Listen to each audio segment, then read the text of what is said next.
This is Sportscentre.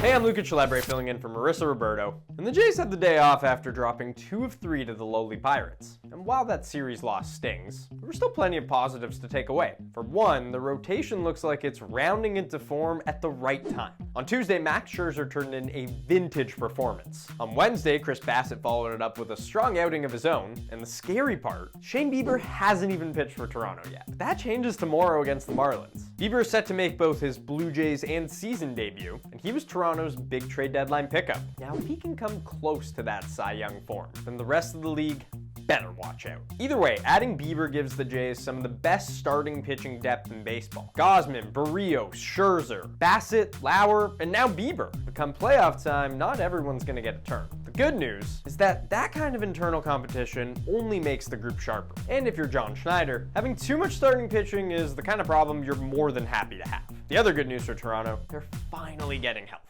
All of Canada collectively exhaled when the team announced that Vladdy's hamstring injury was just day-to-day. The Jays' star first baseman is expected back any day now, and in recent weeks, they've also welcomed back Alejandro Kirk, Dalton Varsho, George Springer, and Andres Gimenez. With those starters returning, quality players like Miles Straw and Davis Schneider will get pushed to the bench, giving Toronto even more depth, and one of the most versatile rosters in baseball.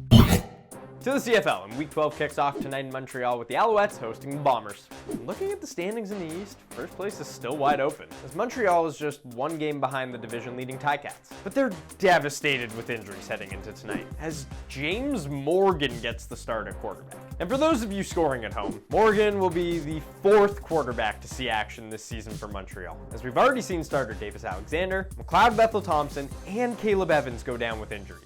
Morgan took his first CFL snap in last Saturday's loss to BC. And just to make things even harder on the 4th stringer, Montreal will also be missing their top 2 receivers, Tyson Philpott and Austin Mack. This team is just going through it. I don't even know how they're not in last in the entire league, given all of the QB injuries and other injuries. Like, good luck, Morgan. On the Bombers side of things, this is kind of a must-win game, because look at this gauntlet of a schedule. In their final 9 games, they play the first place Riders 3 times, and the first place Ticats twice. The problem, though, is that the East is so bad that crossover game is right there for them. The team they have to kind of worry about is Edmonton now, because I think Edmonton's only a couple games back of where BC and Winnipeg are, so like, the West is so good. Winnipeg's only in danger, I think, if they just drop all 5 of those games or go like 1-4 in those games. Maybe Edmonton can jump them and then they get the crossover, but it's gonna be tough. You can watch the Bombers and Alouettes tonight on TSN.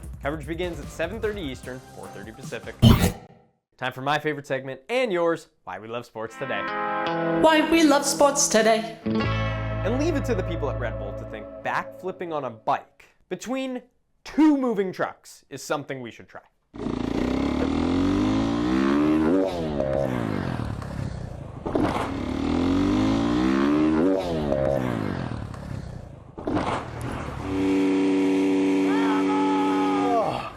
Yeah, man. Woo! What did he miss? Like, what was the contingency? There's nothing. There's no padding. He would have just went splat into the concrete? Come on, that was nuts. Great job, but what in the world are we doing here? Marissa's not here today, as she's off to New York, because tonight at the Yankees game, it's Seinfeld night, where she'll get a George Costanza sleeping under his desk bobblehead. Marissa, your life is incredible, and I'm so happy you're going to New York to get this. The only thing we need to see is her and Cisco on the Jumbotron doing the Elaine dance. But enough reasons why Marissa isn't here, and more reasons why she'll be joining us in a segment. As last night we had the inaugural Bar Down and Much Music Pickleball and Padel Invitational. So let's relive a wild night in the latest edition of Roberto on the Go. We're the first ever celebrity Bar Down, Much Music, Pickleball tournament. Everyone who registered got their very own pickleball paddle and t-shirt. We're gonna learn today. And if you've never played before, you get a little lesson. Some people are quick learners, and some of us have tough hand-eye coordination. Oh my God. And after you're done working on the court, you get worked on. Maybe some of us were milking it.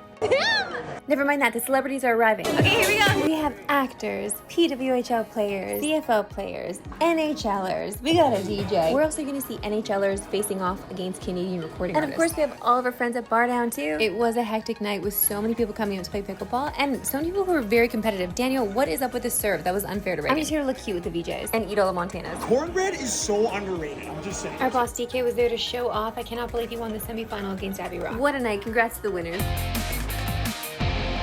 If you've never played pickleball or padel, first of all, you definitely need to try it. It was such a fun night. We appreciate everyone that came out to support us, and we're looking to make it even bigger and better next year, so excited about that. Me and Pac went 2-1. We would have moved on to the semis, but there was some mix-up with the starting kind of horns and stopping horns, so we kind of got screwed over where we just let another team say that they beat us and then they advanced to the semis and then they lost. Keandre Smith, you owe us one, okay? That's all I'm saying. That's all I'm saying. That's all for today. I'll see you right back here tomorrow at 3 Eastern, noon Pacific. Have a great day.